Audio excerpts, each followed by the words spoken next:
The Manifestor.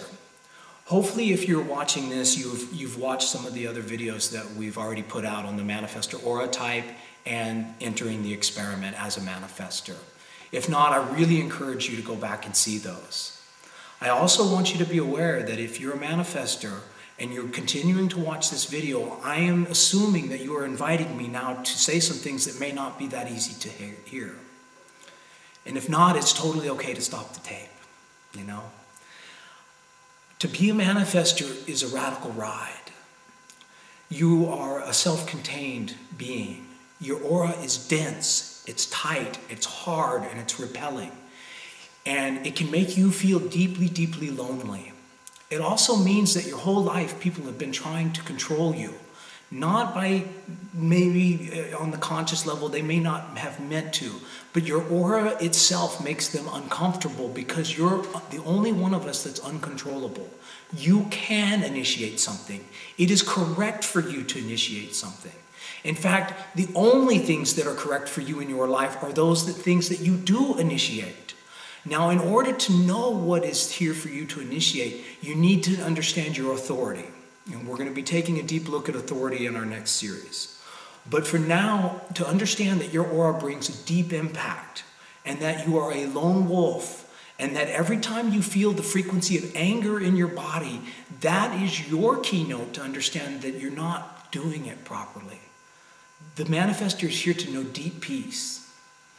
It is here to experience peace at a level that no other type is. There is a sweetness about a manifestor that's just being authentic. Yes, they're hard.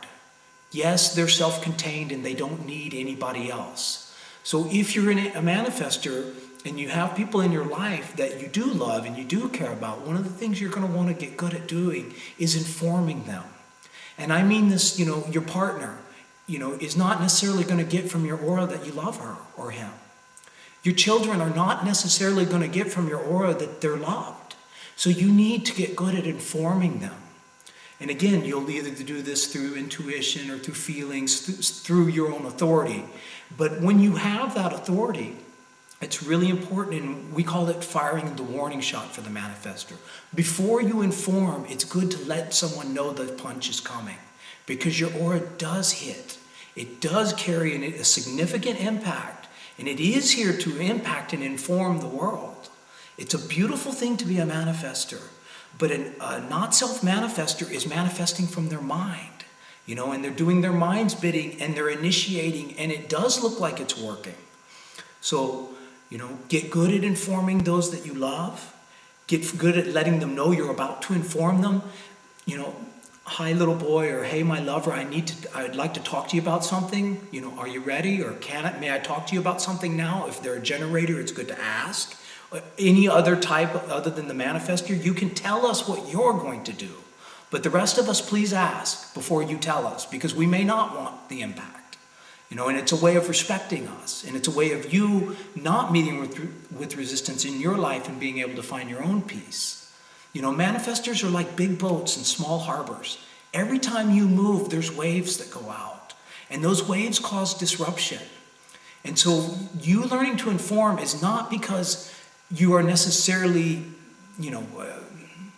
obliged to do this. It's so that you can find the peace in your life by letting everybody know what's going to happen before it happens. You'll find that people will really get behind you and want to support you, manifestor. They really will.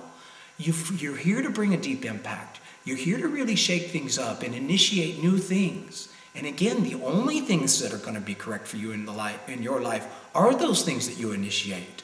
But if you initiate from your mind, you're just a mental manifestor, and you become the most dangerous creature on the planet.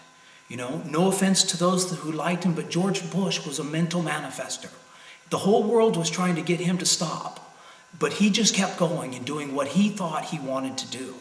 That's a good example of what, the power of the manifestor is. It doesn't matter if the whole planet's saying, please stop. The manifestor can keep going, and if they're driven by their mind, no one can really stop them. They have that much power. So it's important that you learn about your authority. So if you're going and taking this deeper look at your Manifestor aura, I'm assuming you do want more information. And I encourage you now to also go and look at the authority part of this video series so that you'll know how and where to make a correct decision from, so that you can make a clean impact, you can properly inform, and bring peace into your own life. Aloha. Good luck, Manifestor.